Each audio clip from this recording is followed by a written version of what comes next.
Sunny M കബിക്കാടിനെതിരെ രൂക്ഷ വിമർശനവുമായി കോൺഗ്രസ് നേതാവ് അജയ് തറയിൽ. വൈക്കത്ത് സ്ഥാനാർത്ഥിയായി പണം തട്ടിയെടുക്കാനാണ് കബിക്കാട് സ്ഥാനാർത്ഥിത്വം ആവശ്യപ്പെട്ടതെന്നാണ് അജയ് തറയിൽ ആരോപിക്കുന്നത്. ക്രിസ്ത്യാനിയായ സണ്ണി എം കബിക്കാട് ഗവൺമെൻറ് ജോലിക്ക് വേണ്ടിയാണ് പട്ടികജാതിക്കാരനായതെന്നും വിമർശിക്കുകയാണ് അജയ് തറയിൽ. വിവരങ്ങളുമായി സനോജ് ചേരുന്നു. സനോജ്, വളരെ കടുപ്പം പിടിച്ച വളരെ അങ്ങേയറ്റം ആക്ഷേപകരമായ കാര്യങ്ങളാണല്ലോ അജയ് തറയിൽ സണ്ണി എം കബിക്കാടിനെ കുറിച്ച് പറയുന്നത്. സ്ഥാനാർത്ഥിത്വം മോഹിച്ചതെന്തിനു വേണ്ടി, അതിനുവേണ്ടി കോൺഗ്രസ് നേതാക്കളുടെ പുറകെ പോയതിനെക്കുറിച്ച്, അതിൻ്റെ പിന്നിലത്തെ ലക്ഷ്യത്തെക്കുറിച്ച്, അദ്ദേഹം ഇങ്ങനെ പട്ടികജാതിക്കാരനായതിൻ്റെ പിന്നിലത്തെ ലക്ഷ്യം ഇങ്ങനെയൊക്കെയാണ് എന്നെല്ലാമാണല്ലോ അജയ് തറയിൽ പറയുന്നത്. ഫേസ്ബുക്ക് പോസ്റ്റിലാണോ ഈ ഈ വിമർശനമൊക്കെ ഉള്ളത്, അല്ലെങ്കിൽ ഈ ആക്ഷേപമൊക്കെ ഉള്ളത്?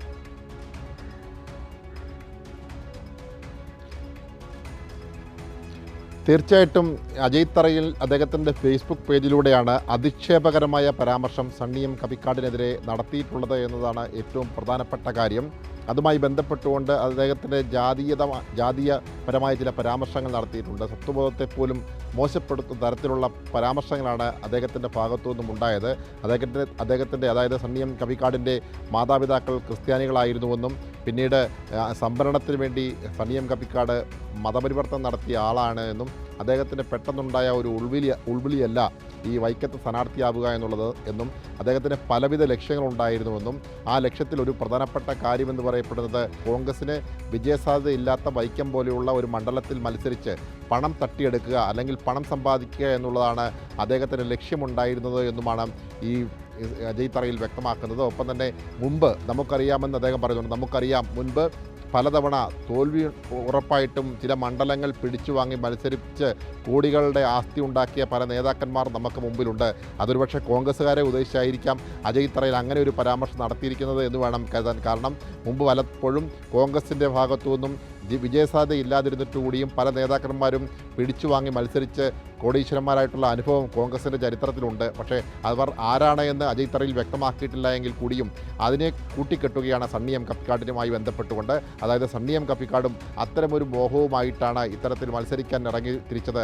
അല്ലെങ്കിൽ വൈക്കം പോലെയുള്ള തോൽക്കുമെന്ന് ഉറപ്പുള്ള ഒരു മണ്ഡലത്തിൽ എന്തിനാണ് ഇത്ര വാശി പിടിച്ചുകൊണ്ട് മത്സരരംഗത്തേക്ക് മുന്നോട്ട് വന്നിട്ടുള്ളത് എന്നാണ് അജയ് തറയിൽ അദ്ദേഹത്തിൻ്റെ ഫേസ്ബുക്കിലൂടെ പരാമർശിക്കുന്നത്. അത്തരത്തിൽ അതിശയകരമായ സീറ്റ് വാഗ്ദാനം ചെയ്ത കോൺഗ്രസ് ഒടുവിൽ സണ്ണി എം കബിക്കാടിനെയും ദളിത് സംഘടനകളെയും പറഞ്ഞു പറ്റിച്ചുവെന്ന് മാത്രമല്ല അതിശയകരമായ പരാമർശങ്ങൾ കൂടി. അതായത്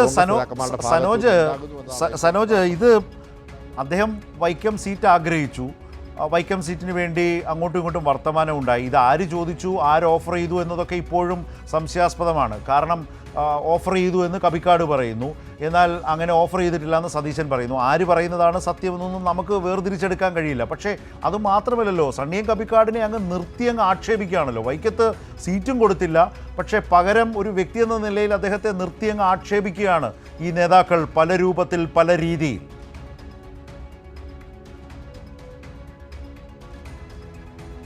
തീർച്ചയായിട്ടും അവരെ പറഞ്ഞു പറ്റിച്ചു എന്ന് മാത്രമല്ല ഇപ്പോൾ അധിക്ഷേപകരമായ പരാമർശം, അദ്ദേഹത്തിൻ്റെ ജാതീയപരമായ അധിക്ഷേപം പോലും അജയ് തറയിലിനെ പോലെയുള്ള ഒരു മുതിർന്ന കോൺഗ്രസ് നേതാവിൻ്റെ ഭാഗത്തുനിന്ന് ഉണ്ടാകുന്നു എന്നതാണ് ഏറ്റവും പ്രധാനപ്പെട്ട കാര്യം.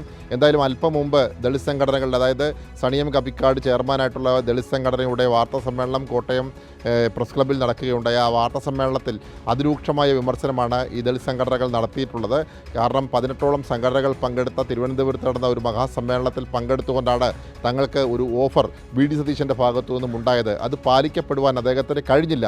അത് കോൺഗ്രസിലെ പലവിധ ഗ്രൂപ്പ് സമവാക്യവുമായി ബന്ധപ്പെട്ടുകൊണ്ടാണ് എങ്കിൽ കൂടിയും തങ്ങൾക്ക് വാഗ്ദാനം ചെയ്തത് കോൺഗ്രസ് ആയിരുന്നു. അത് പാലിക്കപ്പെടാത്ത സാഹചര്യമുണ്ട്. ഈ സാഹചര്യത്തിൽ വരുന്ന നിയമസഭാ തെരഞ്ഞെടുപ്പിൽ ഇതിൻ്റെ തിരിച്ചടി കോൺഗ്രസിനുണ്ടാകുമെന്നും ദളിത് സംഘടനകൾ വ്യക്തമാക്കിയിട്ടുണ്ട്. എന്തായാലും അത്തരത്തിലുള്ള ഒരു പ്രചരണം സംഘടിപ്പിക്കാൻ വേണ്ടി ദളിത് സംഘടന തീരുമാനിച്ചിരിക്കുന്നു. മാത്രമല്ല 6 മാസത്തിനുള്ളിൽ ഒരു മുന്നണി രാഷ്ട്രീയം എന്ന നിലയിൽ ഒരു രാഷ്ട്രീയ പ്രസ്ഥാനത്തിന് രൂപം കൊടുത്തുകൊണ്ട് രാഷ്ട്രീയമായ ഇടപെടൽ അവരുടെ ഭാഗത്തു നിന്നുണ്ടാകുമെന്നും വ്യക്തമാക്കുന്നുണ്ട്.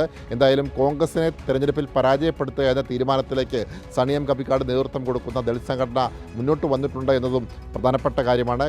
അതിനിടയിലാണ് ഇത്തരത്തിലുള്ള അധിക്ഷേപകരമായ പരാമർശങ്ങൾ കോൺഗ്രസ് നേതാക്കന്മാരുടെ ഭാഗത്തു നിന്നും ഉണ്ടാകുന്നത്. ഇതൊരു തുടക്കം മാത്രം.